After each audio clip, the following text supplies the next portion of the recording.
ये तू और सिर्फ हमेशा लड़ते ही रहते हो। प्रॉब्लम क्या है?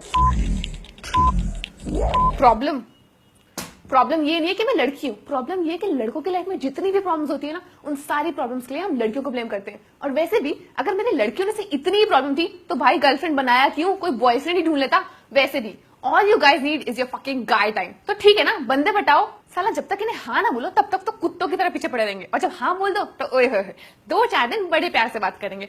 मेरे शोना बेबी ने खाना खाया, और मेरा बेबी अपसेट है, मेरे बेबी को क्या हो गया। और 2-3 दिन बाद ऐसे रिएक्ट करेंगे जैसे हम इनकी गर्लफ्रेंड नहीं, इनके लैंडलॉर्ड हो। इनसे जरा बात करने को बोल दो, रिएक्ट ऐसे करेंगे जैसे इनके महीने भर की सैलरी मांग ली। अरे भाई इतना भी क्या बिजी हो कि 2 मिनट बात नहीं कर सकते? बनेंगे ऐसे जैसे दुनिया का सारा काम यही कर रहे हैं।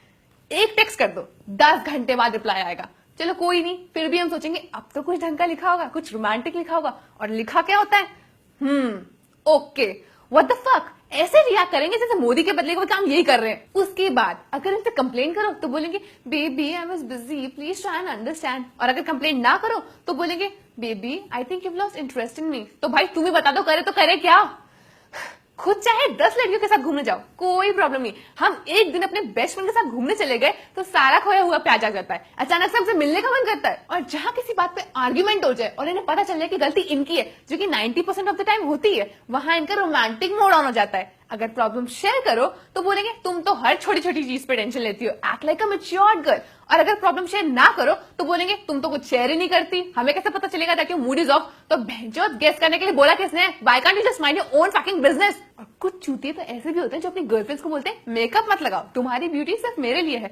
हाँ ये क्या पहना हुआ है, the neck is so deep, I don't want anybody else to see any of your parts. Oh hello, तुम लोग क्लीवेज के ऊपर कब बढ़ोगे? हाँ, और भैंचोद नंगी थोड़ी ना जा रही हूँ बाहर। और सबसे फनी बात, कभी इनके साथ घूमने निकल जाओ, उल्लू की तरह इधर उधर देखेंगे। क्यों? क्योंकि इनके पास बोलने के लिए तो कुछ होता ही नहीं है, और हम बोले तो बोलेंगे बकर बकर बकर बकर करती हो। अरे मेरे बाप, जब कुछ बोलना नहीं है, कुछ सुनना नहीं है, कुछ समझना नहीं है, तो डेट पे आया क्यों गोलगप्पे खाने? मुझे तो ये समझ नहीं आता कि हमारी शॉपिंग से क्या प्रॉब्लम है। वैसे तो दिन भर दूसरे लड़कियों को घूर घूर के बोलेंगे बेबी ऐसे ड्रेसअप हुआ करो, बेबी वैसे ड्रेसअप हुआ करो, मेरी चॉइस के कपड़े पहना करो। और जब इन्हें अपने साथ शॉपिंग पे ले जाओ तो बंदर जैसी शक्ल बना के उल्लू की तरह किसी कोने में खड़े रहेंगे। चलो माना कि कभी कभी मैं पूछ लेती हूँ कि मोटी लग रही हो नहीं, बट वो सिर्फ इसलिए because I don't want to invest in something which is not looking good on me. इसके पीछे कोई और रीजन नहीं है।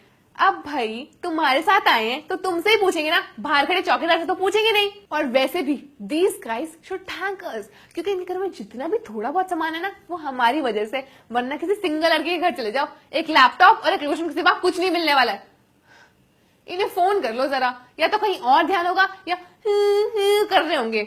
ऐसा लगता है एक टाइम की बात तो किसी इंसान से नहीं किसी पिल्ले से बात कर रही हूं। इन्हें भाप दो तो चेप हो रहे हैं, भाप देना बंद करो तो रोना चालू। तुम्हें पता है पहले ना राजाओं की 3-4 बीवियां हुआ करती थी और बंदे सबको बैलेंस करके रखते थे। यहाँ आजकल के लड़कों से एक नहीं संभलती। और वैसे भी ये तो पुराने टाइम से है ना कि लड़के एक साथ 3-4-5 हजार लड़कियों को पटा सकते हैं, लेकिन लड़कियां ना ना ना ना। लड़कियों का एक फ्रेंड भी इनसे देखा नहीं जाता। लड़के का अगर एक से ज्यादा रिलेशनशिप हो तो wow he is a dude, he is a playboy. और अगर यही सेम चीज लड़की करे तो they start comparing her to a slut. खुद चाहे हमारे ऊपर कितना भी चिल्लाओ, हमने अगर गलती से ऊंची आवाज में बात कर ली तो हम चुड़ैल लगने लगती हैं। वैसे भी all you guys can do to win an argument is shout, because उसके अलावा तो कोई और तरीका होता ही नहीं ना आर्ग्यूमेंट जीतने का। और कमांड करने का तो जैसे इनके पास बर्थ राइट है, खुद चाहे जितने मर्जी कमांड करो, उसे ऐसे दिखाएंगे कि baby we care for you, that's why we do all this. और अगर यही सेम चीज हमने कर दी तो हम पॉजिटिव गर्लफ्रेंड बन जाते हैं। और दुनिया भर का सारा प्यार तब जागेगा जब इन्हें सेक्स करना हो। हम तो इसी चीज के लिए बने हैं ना। और इनकी फरमाइशें, baby let's talk dirty, baby video chat, hand job, baby blow job. भैंचोद ऑर्गेज़म फेक करते करते मैं खुद ही फेक हो गई हूँ। अच्छा, सेक्स करने से पहले 1000 प्यार की बातें, baby I love you, baby कपड़े धीरे धीरे उतारो ना। और अगर वही कपड़े सेक्स के बाद पहनने में थोड़ी सी देर हो जाए तो क्या यार, तुम्हें रेडी होने के लिए पूरा दिन चाहिए? You know what? A man satisfying a woman is a myth। और ये प्यार व्यार ना शुरू में होता है, उसके बाद तो सिर्फ फॉर्मेलिटीज होती हैं। और अगर गलती से शादी हो गई फिर तो बच्चे तुम गए, फिर तो बस इनका खाना बनाओ, इनके कपड़े धो, इनके कच्छे तक धो। साला खुद की तो कोई लाइफ ही नहीं रह जाती है। इतने सैक्रिफाइसेस के बाद भी all you get to hear is तुम चेप हो रही हो, वी नीड सम स्पेस।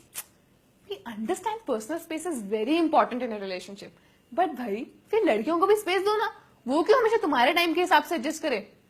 और ये पॉसेसिवनेस का तो मुझे फंडा ही समझ नहीं आता है। अब भाई अगर आप अपनी गर्लफ्रेंड को टाइम नहीं देंगे, उसे समझेंगे नहीं, तो दुनिया में आप जैसा कोई ना कोई चूतिया तो बैठा ही होगा जो उसके लिए वही सब कर रहा होगा जो किसी जमाने में आप किया करते थे। कुछ याद आया? तो ऐसा है, ये फालतू की बकचोदी छोड़ो, क्योंकि दुनिया में ना लॉन्डो की कमी नहीं है, और 10 में से एक तो सही निकल ही जाता है। क्या पता वो आपकी गर्लफ्रेंड को ही मिल जाए, यू नेवर नो। हेलो, हाँ रिया के घर बताया तो था।